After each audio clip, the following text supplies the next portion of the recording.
Saudações, gente bonita, meio da Mata Atlântica, município de Ouro Preto, Minas Gerais. São 6 horas e 4 minutos da manhã, mestre Leider aqui falando. Na hora que eu terminei a filmagem perto da porteira, eu olho para trás, quem eu vejo? Bolota. Só que eu não quero que ela desça comigo hoje, não posso realmente, porque graças aos Pix que eu ganhei, eu vou poder fazer umas comprinhas de Natal. Então, no povoado vizinho. Não posso deixar ela solta no povoado. Aí, o que eu fiz? Tive que subir com ela até a casa.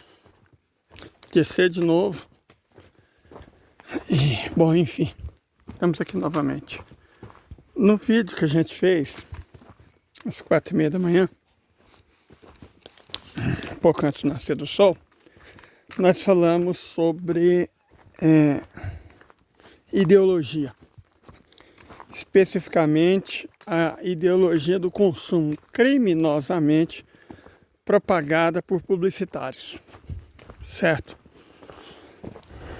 Os publicitários fazem um desserviço para a sociedade de um modo geral, porque são os pilares do consumismo, são as ferramentas, né? E o consumismo induz ao crime, porque a sociedade te cobra consumir para ser é ter. E aí, você não tendo dinheiro, a maior parte da população não tem, você busca ter de qualquer forma. Qualquer forma aí entra crime organizado, milícia, tráfico, contrabando, jaguncismo, bete, tigrinho, prostituição, né? Nas suas várias modalidades, incluindo... Tem um negócio que as pessoas pagam para ver mulheres nuas, acho que é um troço assim, eu esqueço o nome. OnlyFans, isso, OnlyFans. Certo? Que são duas coisas diferentes. As pessoas que fazem porque precisam disso são vítimas, né, da sociedade, sim, da sociedade, do capitalismo. Mas as pessoas que fazem porque querem consumir algo do qual não necessitam também são vítimas. Mas os criminosos chamados publicitários e dos empregadores, as grandes empresas capitalistas. E é muito fácil você difundir essas ideologias na sociedade como um todo. Basta você ficar martelando dia e noite, semana após semana, mês após mês, ano após ano, a partir do momento que você nasce. E aí você sente um vazio, porque não consegue ser, já que não consegue ter. E é isso que leva as pessoas para droga, para o jogo ilegal, para a igreja evangélica, sabe? Para essas organizações criminosas todas. Enfim, ideologia, base da superestrutura, o aparato ideológico jurídico da produção. Nós pretendemos discutir geopolítica a partir dos seus fundamentos, né? Não ficar preso só no varejo. Mas, todavia, contudo, porém, não obstante, existe o varejo. O varejo da geopolítica é a guerra, e o varejo da guerra é o combate. Ele existe. É o que atrai mais pessoas, na verdade, né? As pessoas não querem discutir as causas. As pessoas querem espetáculo. O Ocidente transformou na sociedade do espetáculo. Ué, tem um carro ali parado? Será que estragou? Bom, vou desligar para ninguém ver a placa, né? Tá com uma pedra debaixo das rodas, quer dizer que ele deve estar aí há muito tempo. Talvez desde ontem. Isso aqui, gente, como eu disse, pode não parecer, mas essa é uma das rodovias estaduais. Em tese, o responsável pela manutenção disso aqui é o Zema. Mas, né? Nós sabemos quais são os interesses que movem o Zema. Não é cuidar da própria gente.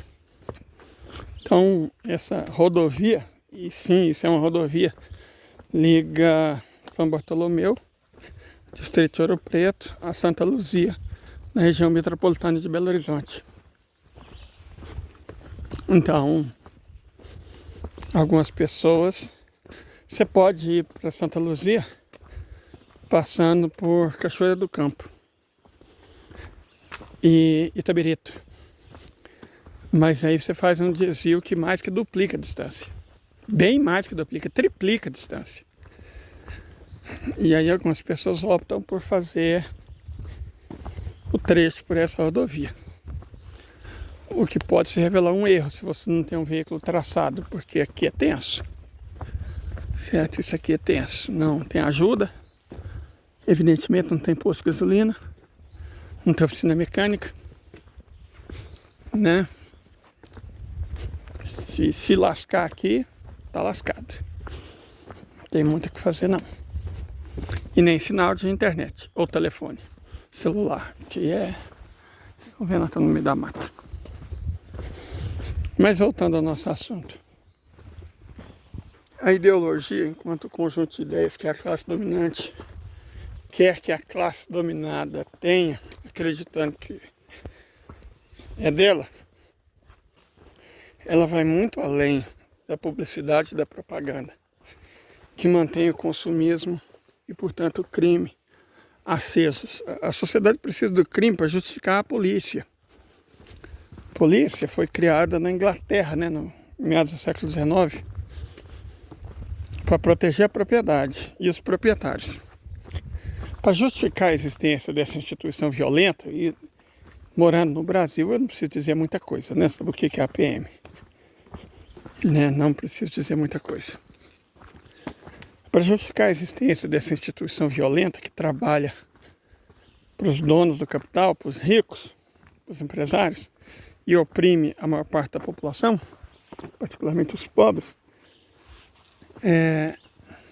atribuiu-se a ela o papel de combater o crime. Cara, eu tô vendo barulho da mata. Não é possível que a bolota...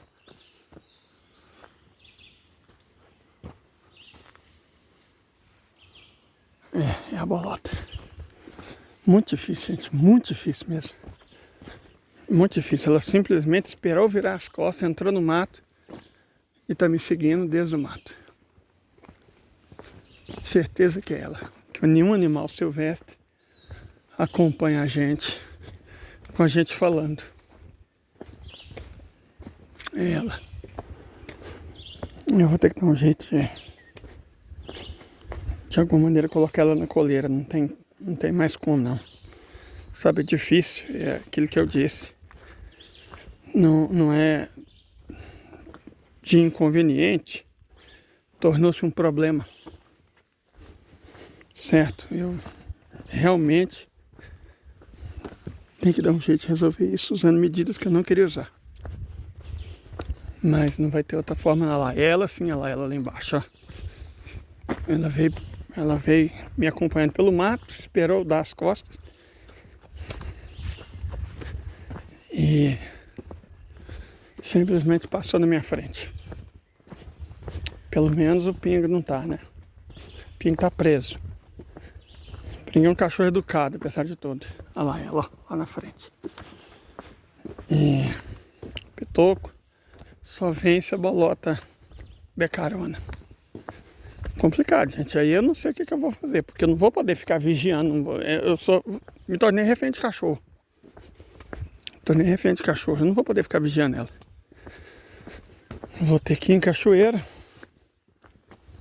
Custa ganhar carona, é muito raro ganhar carona, é muito raro eu poder usar carona exatamente por causa desses cachorros. E eu não vou abrir mão desse caso dela, não. Ela é um inconveniente para a pousada, mas não tem muito que eu possa fazer, não. Nesse caso aqui, eu tentei. Vou ter que passar a prender ela. Que ela não quer ser razoável. Né? Difícil. Complicado. Mas voltando ao assunto, né? Não vamos deixar o cachorro prejudicar além das atividades que a gente tem que desenvolver, a gravação de vídeo também. Bom, como nós estávamos dizendo, a polícia serve para proteger os ricos dos pobres e iludir a classe média, usando de extrema violência. E ela se justifica dizendo que combate o crime. Tipo, ou é ela ou é o Batman, né? Só que ela não combate o crime. O crime, conforme nós vimos, a fonte dele são os publicitários, é a publicidade. A desigualdade social, a exploração, a concentração de renda, a pobreza, certo? Esse é o crime. Verdade seja dita, isso é o crime. Isso que causa o crime. E como a polícia não combate a concentração de renda, não combate a desigualdade, não combate publicitários, ela não está combatendo o crime. Ela está combatendo os pobres que, iludidos principalmente pela publicidade, entram no crime para conseguir dinheiro. É isso que ela faz. Ela movimenta a máquina. E aí os pobres se organizam, né? Criam, por exemplo, facções criminosas, as vítimas da injustiça, ou os causadores da injustiça, que a gente não deve confundir criminoso necessariamente com vítima. Às vezes é tão culpado quanto um publicitário ou um bilionário. Que é só um sociopata, um psicopata, que quer usar violência para tomar o que não é dele. Então, nem todo criminoso é uma vítima, que isso fique claro. Às vezes ele é um algoz. Nesse sentido, crime organizado e polícia fazem parte do mesmo dia-sistema. São os dois lados da mesma moeda sem valor. Um precisa do outro para se justificar.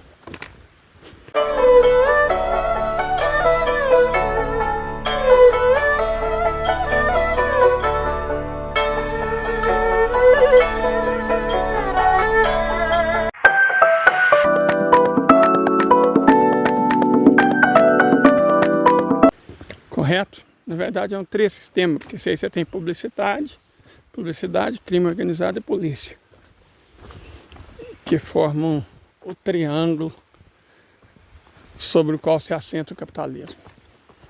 A máquina de moer pobre e de iludir classe média. Evidência disso, gente, é só comparar as taxas de criminalidade de países como Cuba, República Popular Democrática da Coreia, Irã, China, Vietnã, Laos, com países como Estados Unidos, Suécia, Inglaterra, Brasil, Colômbia, México. Só comparar.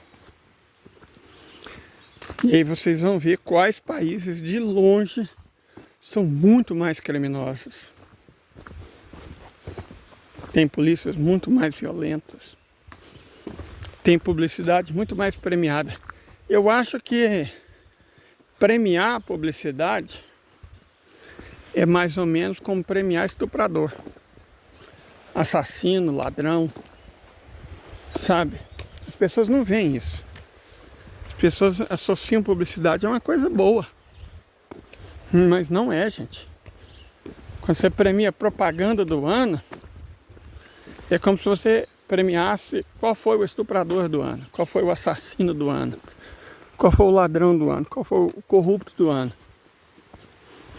E aí você premia eles. Todo mundo bate palma, ganha dinheiro, ganha reconhecimento social. É mais ou menos a mesma coisa.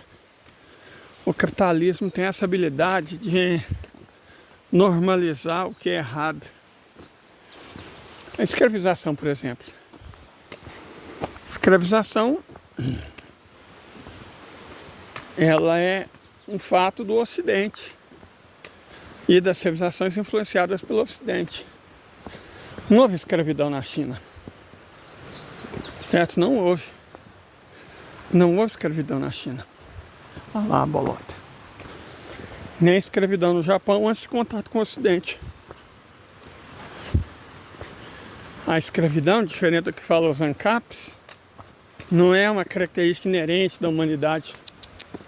Escravidão é característica do Ocidente e das sociedades que estavam em contato com o Ocidente.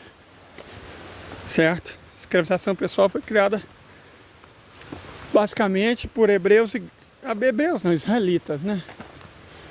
E gregos. E amplamente difundida pelos romanos. Depois foi ressuscitada pelos portugueses no século XIV. Expandiu-se por toda a Europa e todo o Ocidente, menos evidentemente a Rússia, né? Chegou nas Américas, levado pelos europeus. E, enfim, normalizada. Eu já vi muito ANCAPzinho. A escravização devia ser permitida, porque a escravização normal da humanidade, não sei o que, não é. Reitero. Escravização é um dos pilares do Ocidente, não da humanidade. É um dos pilares do capitalismo. Você fala, líder, mas o capitalismo não é caracterizado por usar o trabalho assalariado, explorar a mão de obra através da mais-valia. Gente, o capitalismo é a separação entre produtor e meio de produção. O meio que ele usa para fazer isso pode variar muito. E a escravidão é só um desses meios. Inglaterra, Estados Unidos, Brasil, que eu digo. Portugal. Certo? Então, a ideologia normaliza as coisas. As coisas mais perversas. Ela normaliza. Ela tenta referendar. Não. Normal. Não tem nada para ver aqui. Da mesma forma, o sionismo, né? O Estado de Israel é um exemplo clássico do que a ideologia pode produzir. Vamos esclarecer algumas coisas aqui, para a gente entender, inclusive, o conflito que a gente está vivendo no mundo. Primeira coisa. O judaísmo não é o culpado pelo que Israel faz. O culpado é o sionismo. E a maior parte dos sionistas que existem no mundo não são judeus, são evangélicos. A grande maioria dos sionistas no mundo são evangélicos. No Brasil, quase todo neopentecostal é sionista. E o país não tem nem 300 mil judeus. Se você considera que nós temos 70 milhões de evangélicos e 300 mil judeus, e que a maior parte dos neopentecostais são sionistas, então fica nítido que a maior parte dos sionistas são, na verdade, evangélicos. E vale para o Brasil, vale para os Estados Unidos, vale para basicamente todos os lugares do mundo onde existem evangélicos. Claro que existem católicos sionistas, mas muito poucos. E não em conformidade com o Santo Padre. Católicos desviados. Certo? Católicos desviados. O sionismo é encontrado proporcionalmente mais entre os judeus, a gente tem que reconhecer, mas em números absolutos, os 95, 96% de todos os sionistas do mundo são evangélicos. Mas como isso é possível?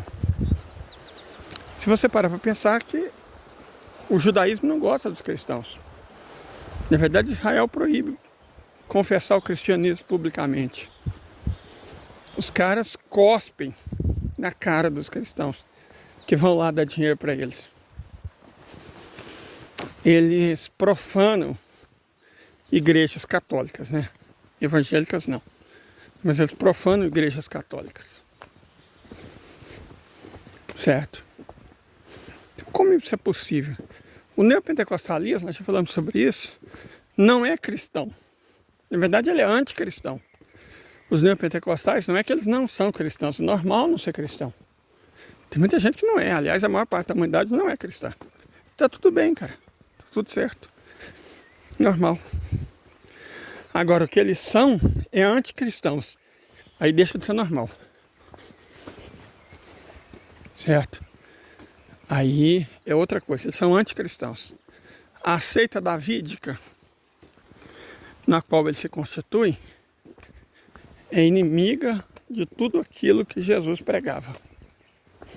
Não julgar, não condenar, não tomar o santo nome dele em vão, amar a todos,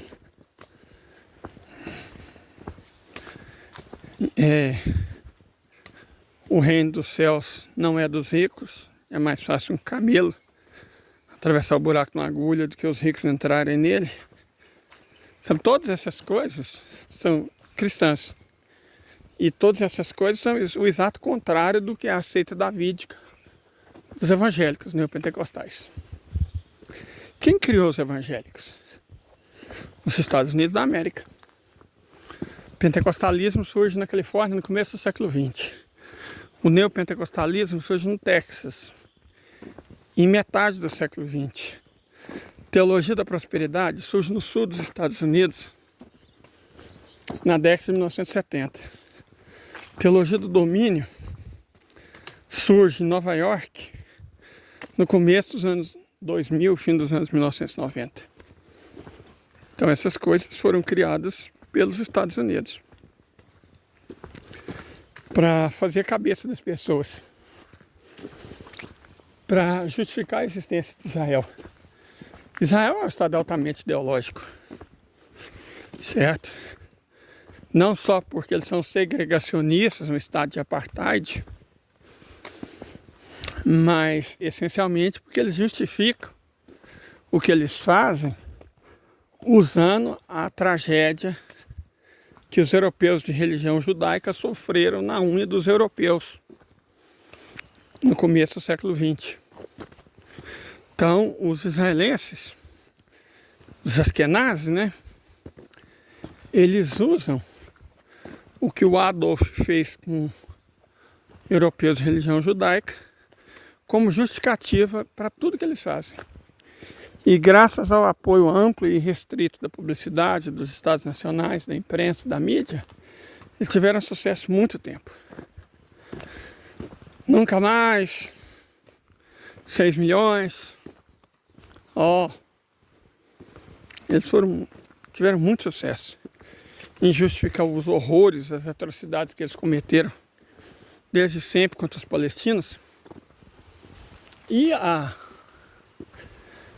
quantidade inacreditável de mentira, né, associada a isso, sob o argumento de que europeus da religião judaica foram massacrados por europeus capitalistas por volta entre o início e a metade do século XX. Né? Eles usam isso como justificativa. E fazem basicamente a mesma coisa que os opressores deles fizeram. Deles não, né? Eles nunca foram primeiros. Eles foram cúmplices do nazismo. Foram cúmplices. A documentação comprobatória que vincula os sionistas askenazi e os nazis europeus é ampla e pública. Os vínculos foram reais. Havia comércio entre eles, certo? O Estado alemão de 33 e 45 chegou a cunhar moedas especiais em homenagem aos sionistas. Aí você tem que fazer o quê? Um apagamento da história, né? Para que ninguém fique sabendo ou se lembre dessas coisas que aconteceram, mais ou menos como Humberto Eco fez para esconder o passado fascista dele.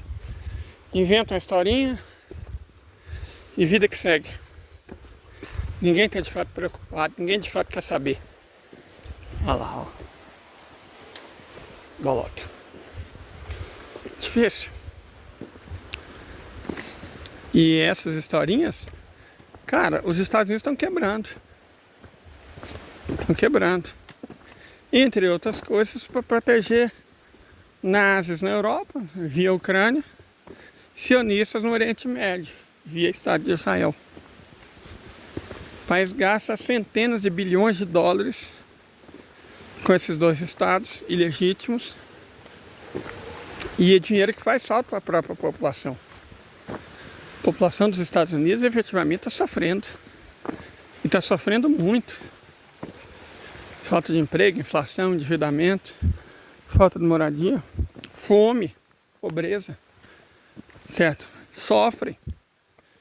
Enquanto isso, o establishment norte-americano manda toneladas de dinheiro para... Cara, até esse trecho aqui costuma ficar seco, tá molhado. Choveu passada essa noite. Choveu a cântaros. Tá tudo lama. Tudo lama.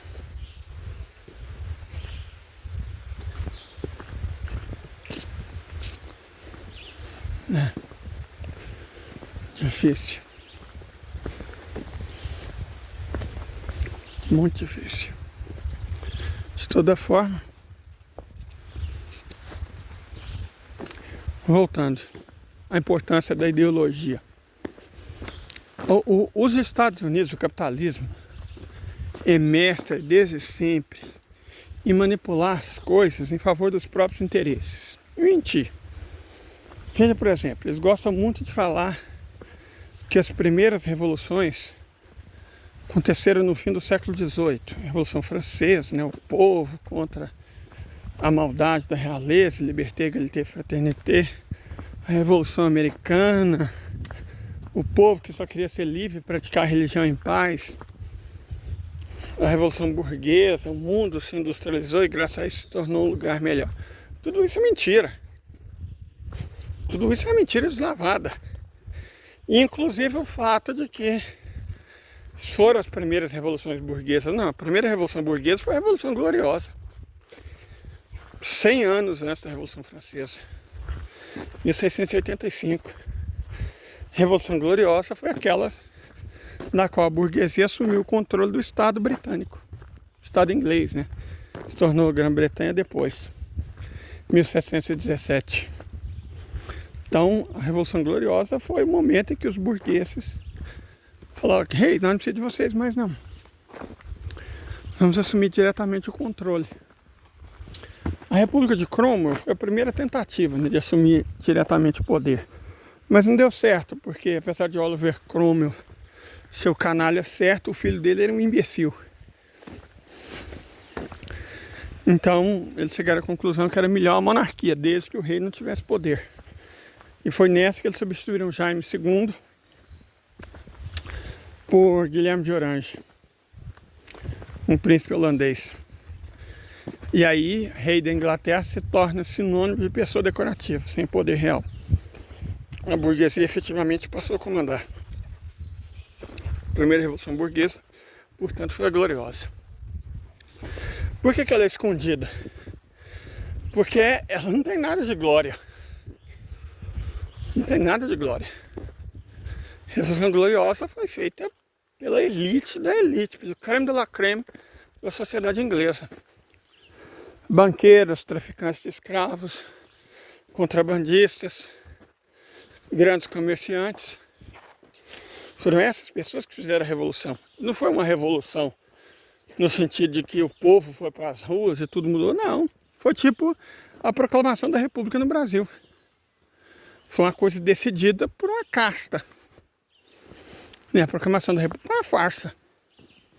Um golpe de Estado dado por militares, patrocinados pela elite econômica. Mais um golpe de Estado dado por militares no Brasil, o primeiro, né? De muitos que se sucederam.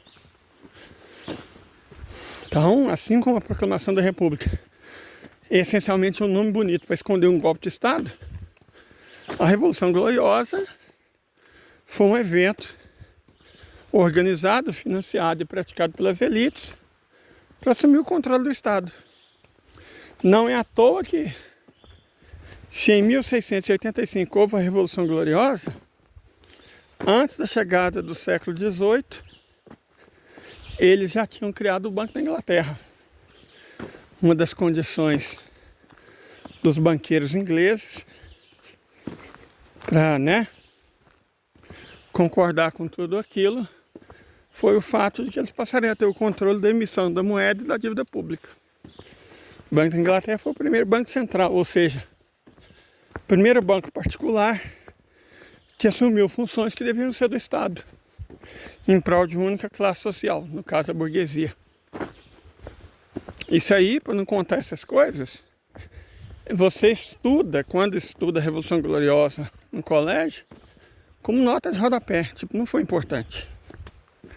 Importante é a farsa da independência dos Estados Unidos, da Revolução Francesa, da Revolução Industrial.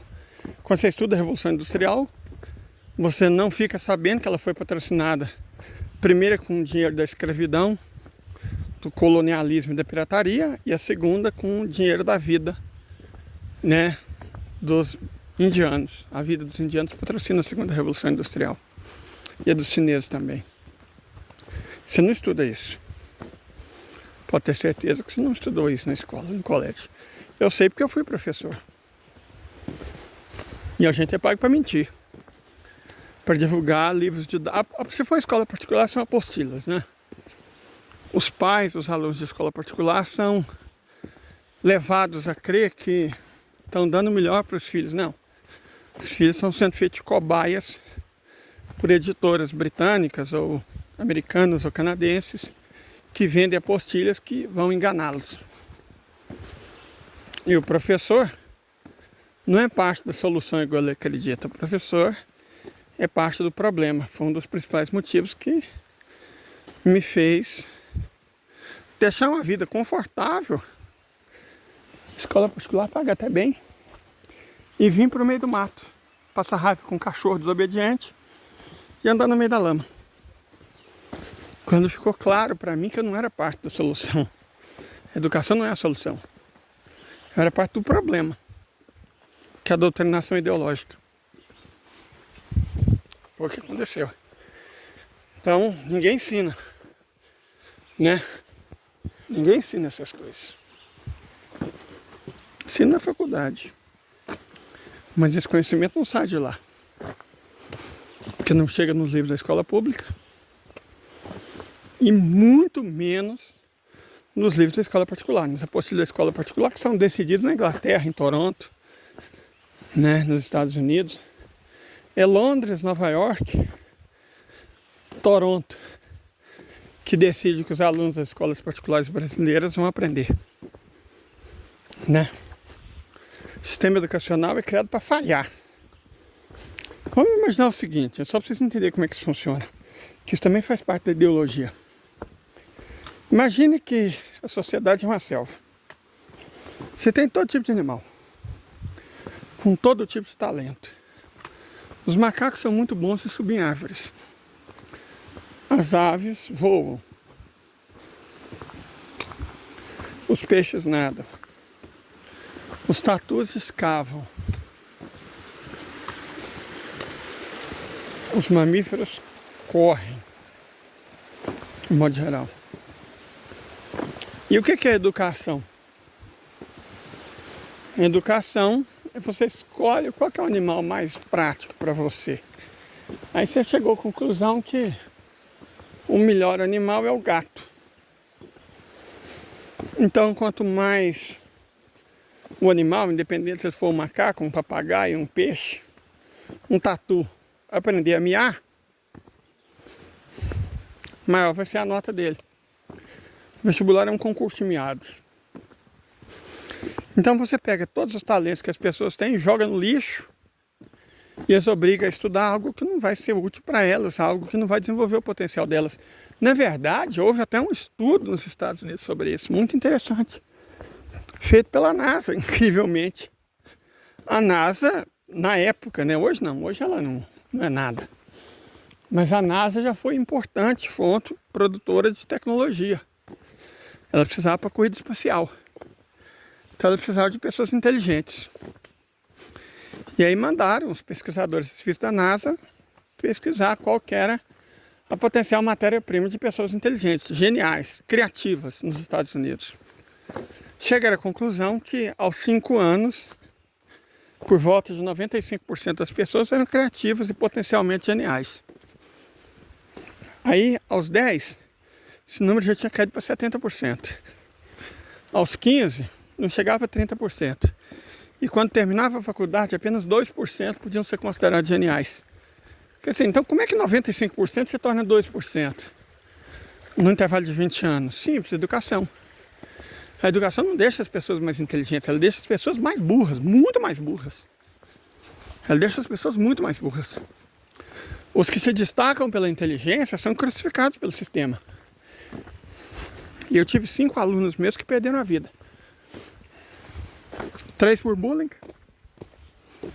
2 por depressão. E a escola definitivamente não ajudou eles. Isso os que tiveram tentativas bem-sucedidas. Se for contar os que tentaram, e sobretudo os que pensaram, nossa senhora, a escola é uma máquina de moer almas, incinerar corações e derreter cérebros. É isso que é a escola. E a particular é pior do que a pública.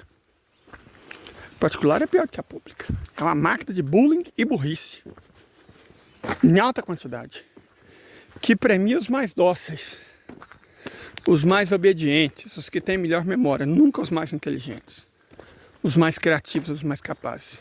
Para esses, a vida na escola particular é um inferno constante, só para chegar na faculdade e eventualmente ser um inferno maior ainda. E aí você vai para o mestrado, e aí você tem um inferno de proporções apocalípticas. Eu não preciso nem falar do doutorado. Para que isso? Porque esse é o objetivo.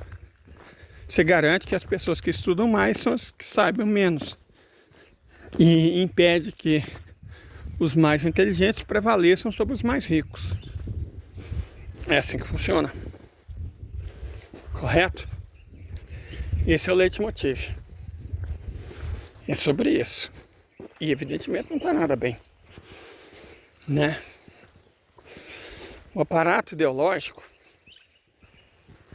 ele influencia nossas vidas muito mais do que a gente gostaria, do que a gente consegue vislumbrar com facilidade. O sistema realmente é mau. A diferença é que quase ninguém chama o sistema pelo nome, capitalismo. Redes sociais, instrumento. Igrejas evangélicas, instrumento. Plataformas digitais, instrumentos. Publicidade, veículo.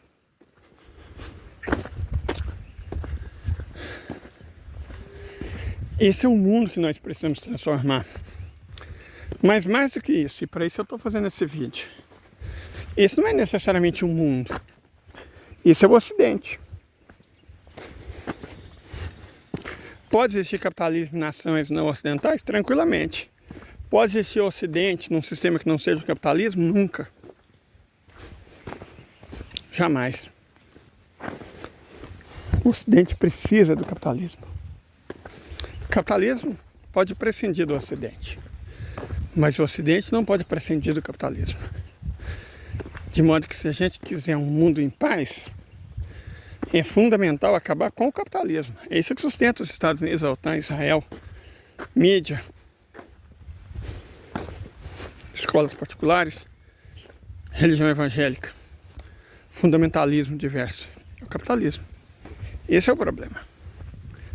Por isso eu eventualmente critico as análises rasas de geopolítica, que nunca tocam no verdadeiro cerne do problema. Então, se você não toca no cerne do problema, você não está explicando, você está confundindo. Você está querendo com que as pessoas memorizem algo que você está dizendo para elas. Não que elas aprendam, não que elas entendam, não que elas compreendam. Acho que a função que a gente tem, cara, olha aqui. Olha que coisa mais linda, olha que floresta maravilhosa. Sabe, acho que a função que a gente tem é levar conhecimento. Mas o conhecimento, no mais das vezes, dói. Já ouviu falar de sapé? Casinha de sapé, tá vendo esse capim, essa gramínea? Que tá em cachorro aqui. Isso é sapé. Aqui tem um pouco, né? Essa vegetação Isso aqui é chama de Marianinha. Que eles chamam de Marianinha. Na minha região eles chamam de São José. Isso aqui veio da Ásia.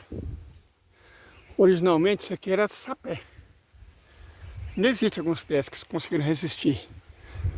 Eles usavam sapé para cobertura das casas das pessoas humildes, das cabanas. A casinha do sapé era feito disso. Quando eu morava na Mantiqueira, no morrinho da terra que eles me roubaram, tinha muito sapé. Muito sapé. Bastante. O sapé era amplamente disseminado pelo Brasil. Hoje, eu não diria que ele está quase extinto, mas ele é muito raro. Tá vendo? A extinção até das plantas, para não falar dos idioletos, dos socioletos, das línguas, dos costumes, da cultura, e nisso os evangélicos cumprem um papel extraordinário, né? Quando eles chegam, eles matam a cultura, eles destroem tudo, em nome de Jesus, um Jesus no qual eles não creem, que faz exatamente o contrário. Então, até a extinção serve para o sistema. Até a extinção. Cada língua que morre é um modo de pensar que está perdido para sempre. Que um idioma não é só um jeito de se comunicar, é todo um sistema de pensamento heurístico. Quando o agronegócio extingue milhares, dezenas de milhares de seres vivos, é um planeta e a humanidade se tornando cada vez mais pobre. Mas isso é importante para a uniformização do capital. Para o capital, o ideal é que todo mundo falasse inglês. Fosse crente, mas só até virar ateu. Absolutamente anti-espiritualista. É contra isso que a Rússia luta, que a China luta, que a Índia luta, que o Irã luta, que os árabes lutam, que a América em alguns lugares luta. Esse é o inimigo. Ele vai muito além da OTAN. De toda forma, tenham todos uma ótima véspera de Natal. Muito obrigado por quem colaborou com a minha caixinha de Natal. É graças a vocês que eu estou podendo ir no povoado vizinho, comprar panetone, carne, vinho, barato, claro, né? Não se preocupem. Fruta, se der. Né? E graças a vocês, muito obrigado. De coração, bom Natal. Não estou longe do povoado. Daqui a pouco minha carona chega. E ainda tenho que passar nos correios para pegar minhas sementes. Até mais, gente. Feliz Natal. Saudações.